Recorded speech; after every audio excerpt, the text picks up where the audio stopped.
नमस्कार। आपका मेरे YouTube चैनल पे बहुत-बहुत स्वागत है।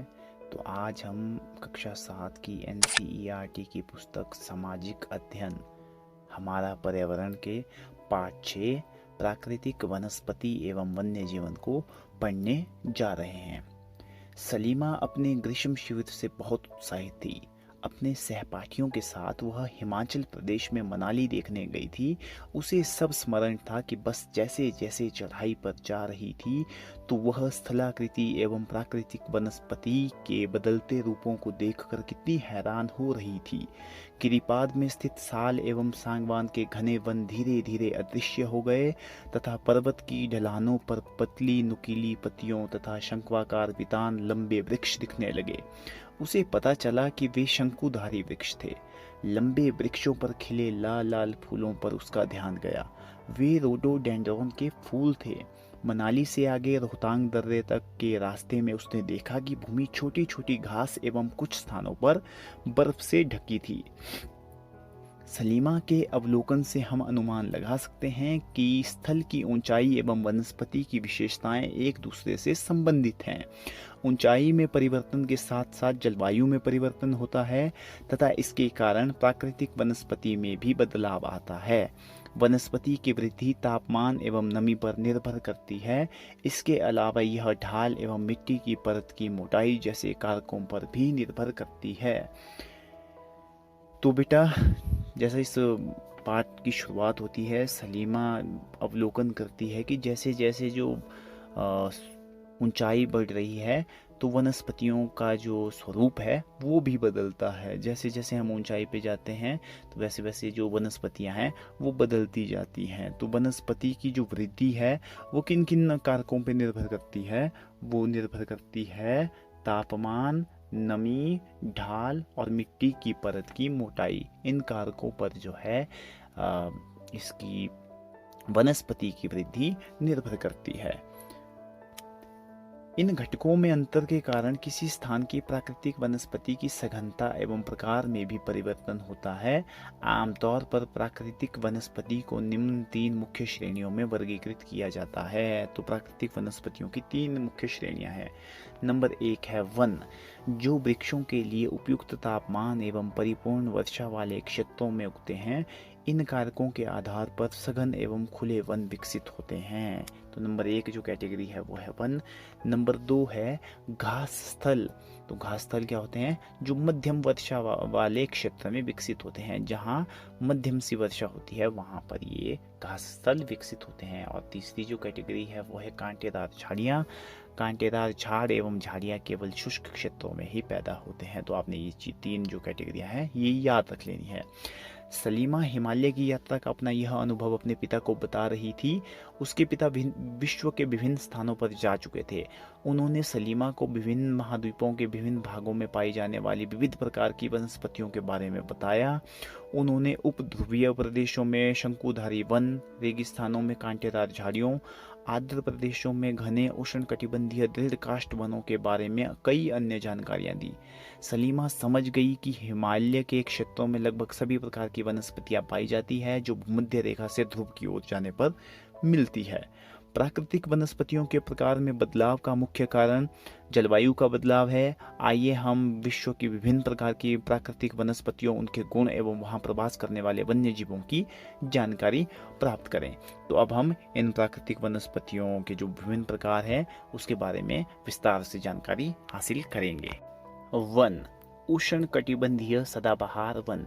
इन वनों को उष्णकटिबंधीय वर्षा वन भी कहते हैं। ये घने वन भूमध्य रेखा एवं उष्णकटिबंध के पास पाए जाते हैं। ये क्षेत्र गर्म होते हैं एवं पूरे वर्ष यहाँ अत्यधिक वर्षा होती है। चूंकि यहाँ का मौसम कभी शुष्क नहीं होता इसलिए यहाँ के पेड़ों की पत्तियां पूरी तरह नहीं झड़ती।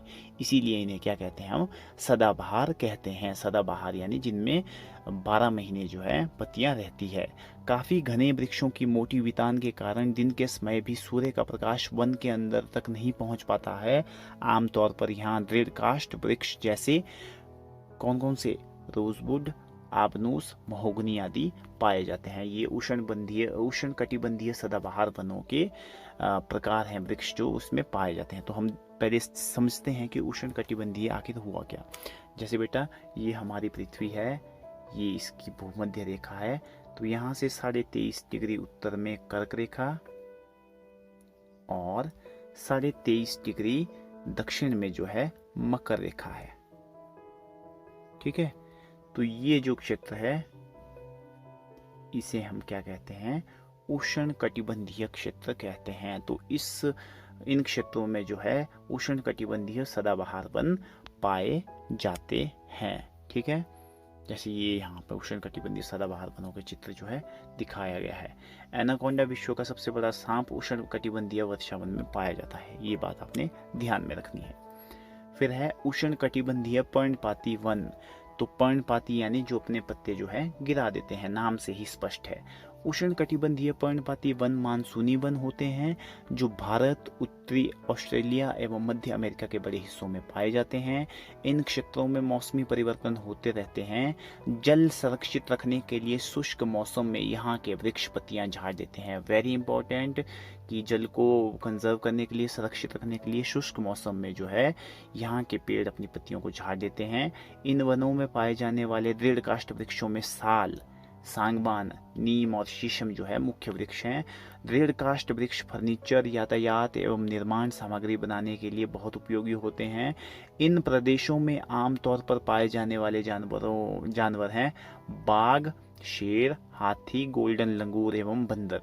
ये जो है उष्ण कटिबंधीय पर्णपाती वनों में पाए जाते हैं। ठीक है, और अब बारी है आज के कार्यपत्रक की। तो बच्चों प्रश्न संख्या 1 है सही विकल्प चुने। तो आप लोगों ने नीचे कुछ सवाल पूछे हैं, आपने इनमें से सही विकल्प जो है उसको चुनना है। जैसे क है प्राकृतिक वनस्पति को मुख्यतः कितनी श्रेणियों में बांटा गया है। तो हमने अभी पढ़ा कि प्राकृतिक वनस्पति को मुख्यतः कितनी श्रेणियों में बांटा गया है। बहुत बढ़िया, शाबाश। प्राकृतिक वनस्पति को बांटा गया है 3 श्रेणियों में। फिर ख है निम्नलिखित में से कहाँ उष्ण कटिबंधीय पर्णपाती वन नहीं पाए जाते। तो आपके ऑप्शन क्या है, आपके ऑप्शन है भारत, उत्तरी अमेरिका, अंटार्कटिका या ऑस्ट्रेलिया। तो बेटा कौन सा ऑप्शन सही है? वेरी गुड, कौन सा ऑप्शन सही है? अंटार्कटिका।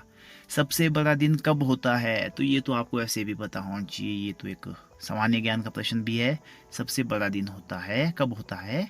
21 जून को सबसे बड़ा दिन होता है। उसके बाद घ है उष्ण कटिबंधीय सदाबहार वनों का एक सामान्य जानवर। उष्ण कटिबंधीय सदाबहार वनों में कौन से जानवर जो है वो सामान्य रूप से पाया जाता है? शाबाश, बहुत बढ़िया। कौन सा जानवर पाया जाता है? बंदर। उसके बाद है निम्नलिखित प्रश्नों के उत्तर दें। सदाबहार वन किसे कहते हैं? इसके कोई 3 उदाहरण दीजिए। तो सदाबहार वन किसे कहते हैं? सदाबहार वन वे वन होते हैं जिनकी पत्तियां किसी भी मौसम में पूरी तरह नहीं झड़ती।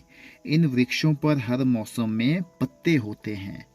इन वृक्षों में कौन कौन से प्रमुख हैं? हमने पढ़े थे रोजवुड, आबनूस और महोगनी।